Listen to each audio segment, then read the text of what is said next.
મિત્રો, એલ્યુમિનિયમના વાસણનો ઉપયોગ મોટા ભાગે દરેક ઘરમાં થતો હોય છે. અનેક ઘરોમાં આજે પણ એલ્યુમિનિયમના વાસણમાં ખોરાક રાંધવામાં આવે છે. પરંતુ આ કેટલું ખતરનાક છે અને તમારા સ્વાસ્થ્યને કેટલી ગંભીર અસર કરી શકે છે તેનો કદાચ તમને ખ્યાલ પણ નહીં હોય. ત્યારે શું છે આખી બાબત?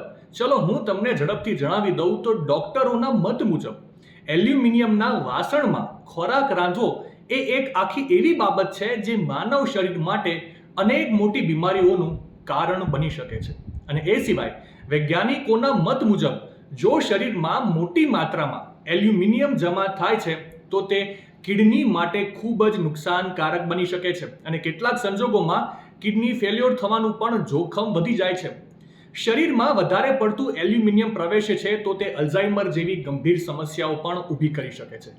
કેન્સરની બીમારીના નિષ્ણાંત ડોક્ટર તરંગ કૃષ્ણા તો ત્યાં સુધી કહે છે કે જો તમારા ઘરમાં એલ્યુમિનિયમના વાસણો છે, ટેફલોન કોટિંગ વાળા નોનસ્ટિક વાસણો પણ જો તમારા ઘરમાં છે તો તેને અત્યારે જ તમારા ઘરમાંથી દૂર કરો, કેમ કે આ પ્રકારના વાસણોમાં ખોરાક રાંધવો એ કેન્સર જેવી ગંભીર બીમારીની નજીક લઈ જાય છે.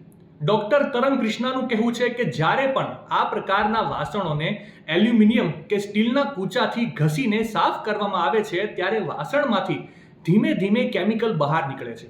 ટૂંકમાં તમારા સ્વાસ્થ્યને લગતી કોઈ પણ સમસ્યાના સમાધાન માટે હંમેશા તમારે ડોક્ટરની સલાહ લેવી જોઈએ. માહિતી સારી લાગી હોય તો રીલને વધારે શેર કરજો અને આવી જ અવનવી માહિતી માટે સંદેશ ડિજિટલ સાથે જોડાયેલા રહેજો.